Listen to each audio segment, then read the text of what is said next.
As the sun rose on 22nd Avenue, dew clung to the uncut grass behind the weather-beaten picket fence. The morning fog from Puget Sound had just about burned off in anticipation of the warm August day, although a chill remained in the moist air. The small three-bedroom house nestled in the overgrown yard would have been quite modest in almost any other part of the country.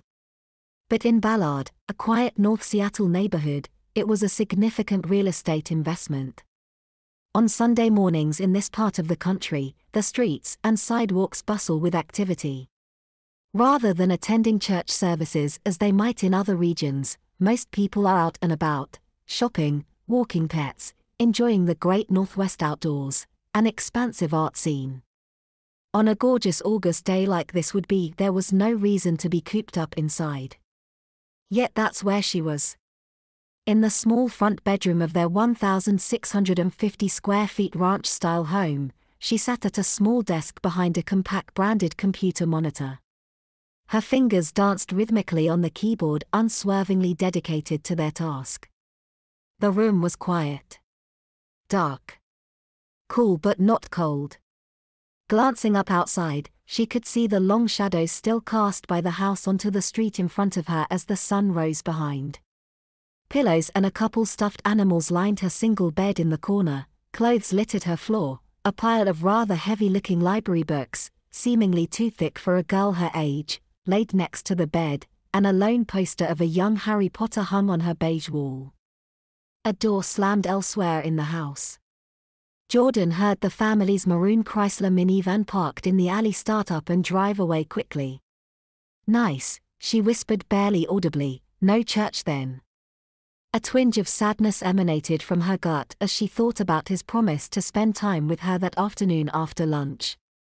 Shopping for clothes wasn't her favorite activity in general, and particularly over the past few months, but time alone with Dad was always welcome, especially given his recent work schedule.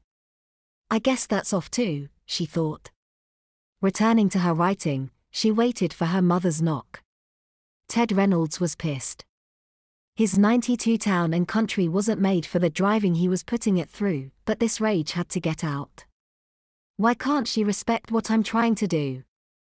It's not like I want to go into work today, but if we're going to keep this thing going in the right direction, this is what has to happen.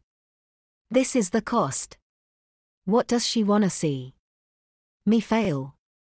Me crash and burn again?" He careened south through traffic toward the Ballard Bridge and downtown Seattle. Cutting off a Volvo, he heard the sound of tires screeching and horn blaring. This jarred him into slightly more thoughtful inner dialogue. The truth was that he loved his career at the shelter. It was not only his life's work but his dream, to do something for those who were on their last leg, to restore lives, to give hope, to systematically address the underlying causes of homelessness and poverty. It's not that kids and a family were unimportant to him, he wanted to be a good dad and husband. And he truly wanted his family to learn to be a part of his work, a part of his mission, a part of his world. Thinking about his daughter Jordan, he felt guilty. "I did promise her I'd go shopping today, and I cancelled on her last Sunday too for that golf meeting. I've got to be a good leader at the shelter though, I've got to do the right thing, I've got to lead by example. This might be my only shot."